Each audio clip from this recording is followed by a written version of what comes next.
காவேரி வீட்டில் இருக்காங்க. அப்போ பாட்டி வராங்க. அஜயோட அம்மா 2 பேருமே சேர்ந்து வந்து கேட்குறாங்க, இங்கே பாரு நீ சைன் பண்ணு, விஜய் வந்து உன்னை டிவோர்ஸ் பண்ணுறாரு அப்படின்னு சொல்கிறாங்க. அதை கேட்டோன்னே அப்படியே கோவமாக வருது, கத்துறாங்க காவேரி. இங்கே பாருங்க, உங்கள் பேரங்கிட்ட போய் சைன் வாங்கிட்டு வாங்க, அதுக்கப்புறம் நான் பண்ணுறேன் அப்படின்னு காவேரி அப்படியே கத்துறாங்க.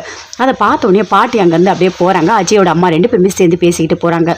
என்ன இவ இப்படி பேசுகிறா, எப்படியாவது விஜய்கிட்டேருந்து இவளை பிரிக்கணும்னு நினச்சா இவ உஷாராக இருக்கா, சைன் பண்ண மாட்டேன், டிவோர்ஸ் பண்ண மாட்டேன்னு சொல்லிட்டு இருக்கா அப்படின்னு 2 பேருமே சேர்ந்து பேசிகிட்டு இருக்காங்க.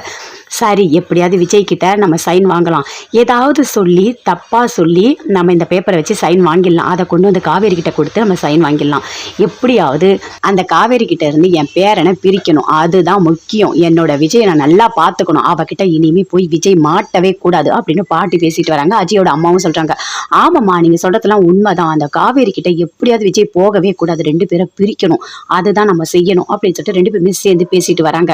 சரி, எப்படியாவது விஜய் கிட்ட சைன் வாங்கிடலாம், டிவோர்ஸ் பேப்பரில் சைன் வாங்கிட்டு அதுக்கப்புறம் அந்த காவேரியை பார்த்துக்கலாம் அப்படின்னு சொல்லிட்டு